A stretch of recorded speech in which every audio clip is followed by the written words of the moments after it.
Well, portrait photography for our studio has changed. When we first started, it was anything that we could do to make enough money to keep the studio open.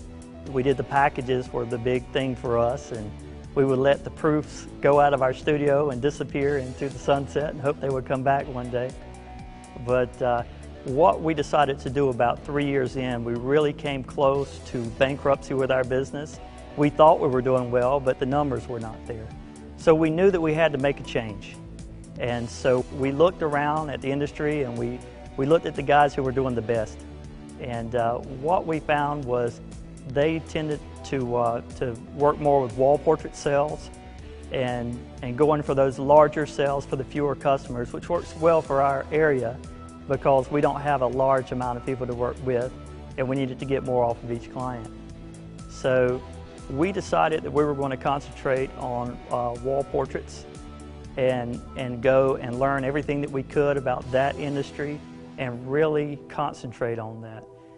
We are artists at our studio, and that's what we really want people to perceive us as. So for us, what a wall portrait is these days, or a portrait for our studio, is we try to replace the legacy prints that have been on walls for centuries.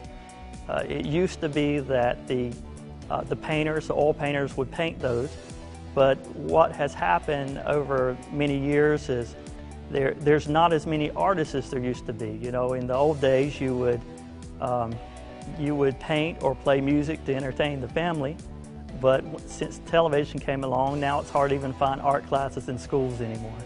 So having the perception of an artist creating art really elevates us in our industry, and so we really play off of that. And what we're trying to do is to put those legacy pieces on the walls to replace the paintings and the wall paintings that have been there for centuries and decades. That's our goal in wall portraits, is to try to decorate homes with images of loved ones and have something that shows everyone that walks into your home what is most important to you. I've heard it so many times, if there's a fire in someone's home, you know, what is the first thing you're going to grab? You always hear, you know, the first thing we grabbed during the fire, we went in, we grabbed our portraits. Because to them, what they've done is they've frozen time, and they have that legacy piece that can last forever. And they can share that with generations to come, what your family meant to you and your children. And that really, to me, is the main reason for preserving those legacy pieces. The Miller's products that we use the most is the canvas masonite print. We don't like to have a lot of options. We never felt good about the good, better, best scenario. We wanted our studio to just offer the best. The canvas masonite print is the best. We like the 10-ounce weave. The ropes make it look like something that would hang in a museum. So that's the product that we like the most, and we're proud to present to our clients.